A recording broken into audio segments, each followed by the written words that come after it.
A Silvia Lospenoto, la diputada, que está en línea con nosotros, si finalmente el Apero Macri será uno de los discursos que van a seguir ahora ya con una carta de intención o de acuerdo con el Fondo Monetario Internacional. Silvia, ¿cómo va?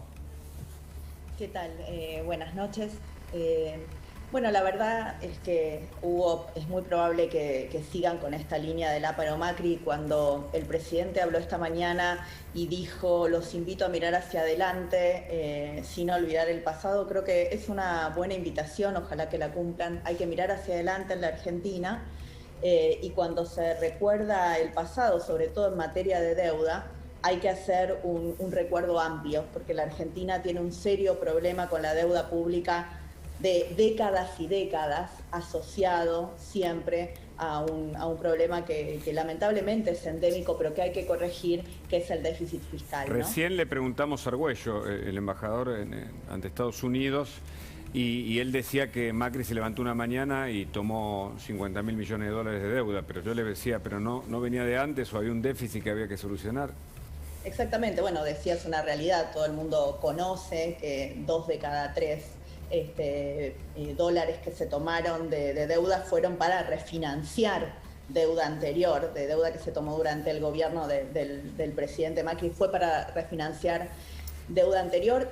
Y también sabemos, y me parece que esto es la madurez en el discurso público, que en realidad la deuda es hija del déficit fiscal y que los países que tienen déficit fiscal tienen 3 formas de abordarlo. Una de las formas es mediante el aumento de impuestos, algo Sí. que el kirchnerismo en sus gobiernos hizo sistemáticamente y sigue haciendo, Sí.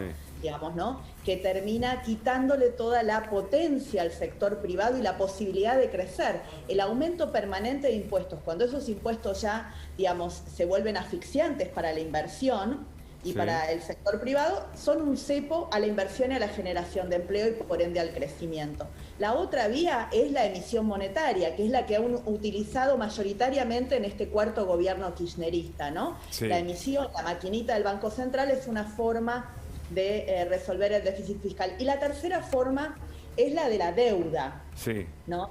Que fue tal vez la forma que en nuestro gobierno que se trató y se logró reducir, porque una de las cosas que tiene este preacuerdo con el Fondo Monetario es que lleva el déficit cero hacia el año 2025, aunque no se haya anunciado, pero se anunció un 0,9 hacia el año 2024, sí. ¿No? Un sendero que debería terminar claramente en el déficit cero. Bueno, estábamos en ese lugar en el 2019. Ajá. Esto es parte de lo que dilapidó el kirchnerismo. Ahora, se viene una buena discusión en el Congreso, Argüello también lo destacaba y pareciera ser razonable. ¿Ustedes van a acordar según cómo sea el plan o va a depender de la letra chica? Por supuesto que todo siempre depende de mirar con responsabilidad lo que esté escrito, ¿no? Por ahora celebramos que la Argentina haya logrado este entendimiento. Realmente que haya un entendimiento es positivo, despeja una enorme incertidumbre que tenían todos los argentinos sobre qué iba a pasar con la economía si se entraba en este territorio desconocido de un nuevo default soberano, ¿no? Entonces me parece que esto es el primer punto, nosotros destacamos como positivo este entendimiento, pero por supuesto que no tenemos más información que la que tenemos todos los argentinos mediante la conferencia de prensa, hay que esperar los memorándum y hay que dar este debate en el Congreso y ojalá sea como vos lo decías hace un rato, sea un debate de puertas abiertas, claro, muy transparente, digamos, donde toda la sociedad pueda escuchar y sobre todo pueda entender los compromisos que tenemos que asumir, porque reducir el déficit es algo que implica costos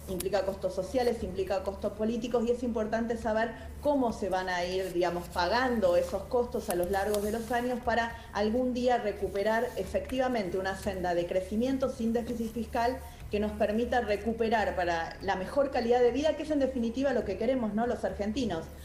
No sé si es sí, el déficit, la emisión, los impuestos. ¿Qué pide cualquier ciudadano? Claro. Bueno, mejorar la calidad de vida que en estos últimos años se ve cada vez más deteriorada. A ver si prima la cordura en el Congreso. Y las clases, que es sobre el futuro tal vez el tema más inquietante, ustedes están reclamando la presencialidad, pero ¿puede haber trabas para el comienzo? Bueno, esperemos que no. En la última conferencia del ministro de Educación Nacional fue en el sentido de que se iba a garantizar la presencialidad. En los distritos que gobernamos hay un fuerte compromiso de Juntos por el Cambio para que así sea. La ciudad de Buenos Aires es tal vez el mejor ejemplo, digamos, de una lucha permanente por la presencialidad y que además inicia antes las clases que el resto de las jurisdicciones, sí, justamente para recuperar parte de lo que se perdió en estos 2 años de pandemia, con otras acciones que ya se fueron tomando, las escuelas de verano, la promoción acompañada y ahora el inicio antes de clases durante el mes de febrero para recuperar los días. Ojalá esto mismo suceda en todo el país, porque realmente sabemos que una de las deudas más grandes de la pandemia, de lo que más afectó después de las pérdidas de vidas, fue en la educación y en el futuro de nuestros niños. Silvia, muchas gracias por el contacto. Muchas gracias a ustedes. Un abrazo. Y hablamos con el doctor recién de lo que estaba pendiente, ¿no?